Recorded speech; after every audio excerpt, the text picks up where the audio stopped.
I have Epichron's Poudre. So this fragrance runs for $265 for 60 ml. So very expensive. But this brand had prior released two fragrances. And one of them I really liked. It was called Night Child, a good incense fragrance that was almost like this oud feel to it, but it never quite went oud, but also green, like a dark forest green. I like that one a lot. Um, this one right here, it was made by Natalie Fishor, um, popular master perfumer. I think she worked for Givaudan, maybe Samurai's. She's been releasing fragrances for, I don't know, like the late 1990s. She's done a lot for different brands. Like a lot. There's not really a big hit that I could see, but there's some popular ones from different brands. So the notes listed in this, we're gonna go by the website because they say where the notes are from. So top notes: bergamot from Italy, cardamom from Guatemala, and orris butter. Middle notes: carrot from France, rose from Morocco, and cedarwood. Doesn't specify where the orris butter or cedarwood are from. Base: patchouli from Indonesia, vetiver from Haiti, and incense resinoid. And then underneath those, it lists the synthetics that are in here: ambret, ambroxan, heliotrope, and musk. Or it just has those listed on the bottom, and it's 25% concentration. So I guess it could be classified as an extrait. I think they call it an extrait. This brand, they have another brand called One Day, and they have a lot of fragrances on One Day. And the perfumer, and I think the brand owner, um, I believe his name is Michael Wong. Um, he's listed as the perfumer out of Hong Kong. And this brand, they actually have a perfumer listed for each fragrances. I mean, that's not Michael Wong.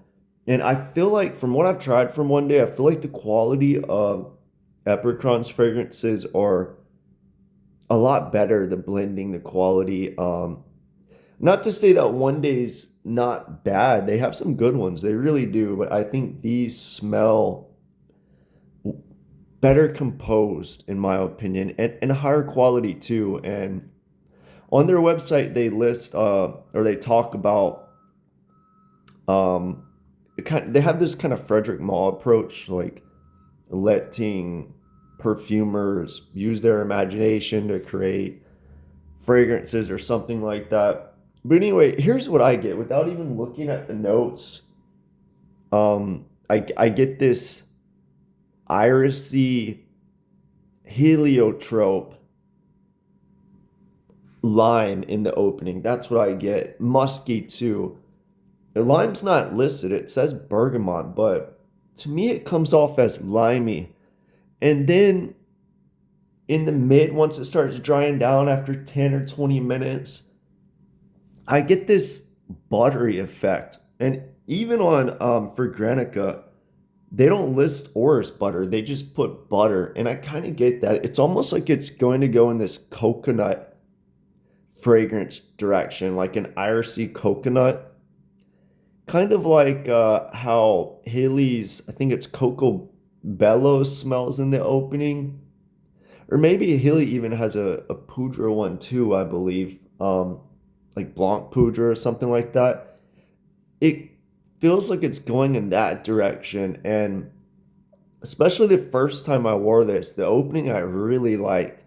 Like top five Irish fragrances I ever smelled. But once it goes into that buttery, like almost coconut direction to me, I wasn't a fan. But now I'm re-wearing it again and testing it out.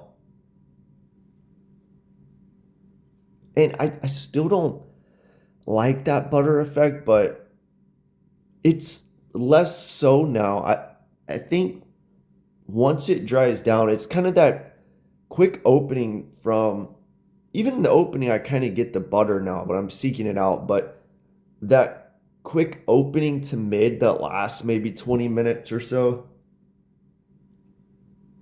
that butter's there. But now that I look at the notes and I see incense, patchouli, vetiver, they're hidden in there and they slowly make themselves known as it dries down. And in a way, I wish those were dosed a little more, like a little more vetiver, a little more incense, but I think they would overpower the fragrance and you wouldn't have this evolution of top, mid, and base. And this fragrance evolves well. That's a sign of a good perfumer blending the fragrances. But yeah, and there's some in Brett in there. It's not a lot, but it's definitely in there. Here, let me smell it real quick and think about it.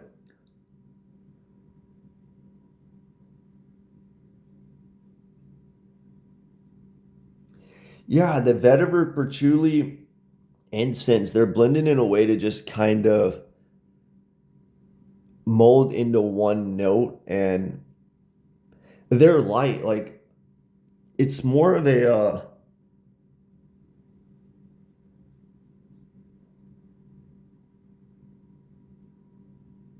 it's more of a iris heliotrope thing, but like in musk, iris heliotrope musk, but that butter just smooths it out. And the Brett, patchouli, vetiver, incense, maybe more so incense,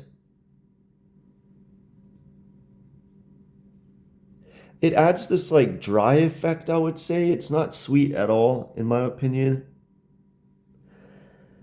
But yeah, I think for me, I like more woody, vetivery irises. That butter just kind of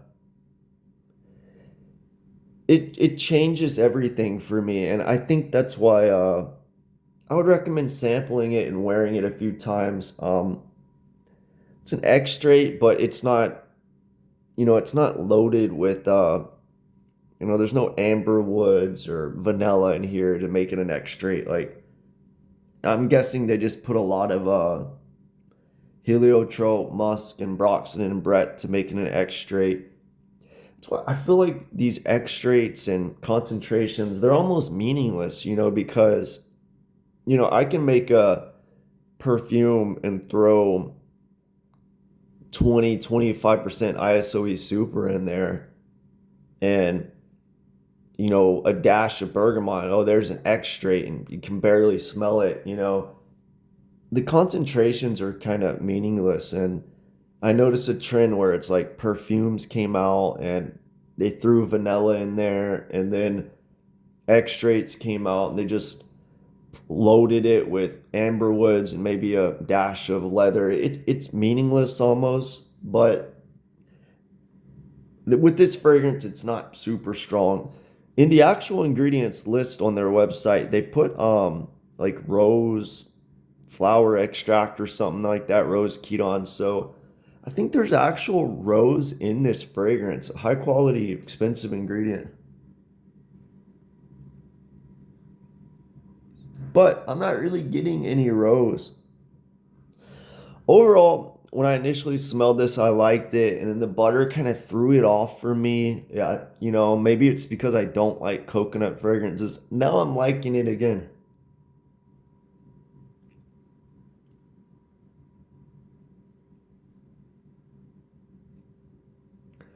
I think it's a good fragrance. I think for the money, it's pricey, but high quality Irish fragrances are pricey. Like Chanel's La Pausa is a great Irish fragrance, and what's that? 75 ml for like $350. So I don't know. I definitely, if you like high quality irises, I would test this out. It leans a bit feminine, if that matters. I don't think it really matters. It just smells clean.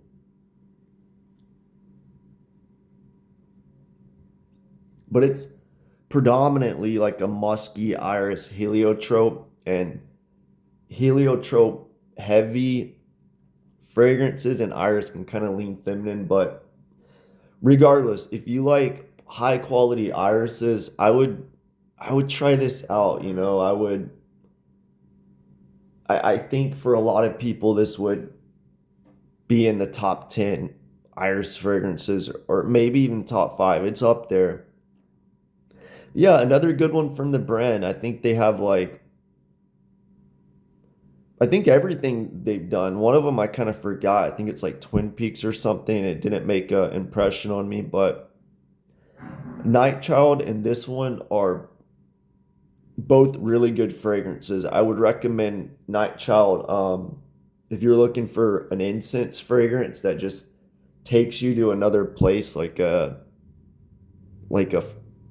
forest with green with this slight oody effect. I would try that out. One of my favorite incenses, and yeah, this is a good iris fragrance. I don't see a lot of people talk about this brand. I think the only videos from this brand, other than mine, are the perfume guy. I think reviewed the fragrance, their first two releases, but I'm surprised nobody talks about them. And they are expensive. Um, and their other brand has a lot of fragrances, but the other brand gets talked about quite a lot. I think it's because Lucky Scent really pushes that brand at their store and on their YouTube channel. But I think this brand is the better of the two so far. Yeah, let me know what you think of Epichron's Poudre or the brand in general if you smelled them.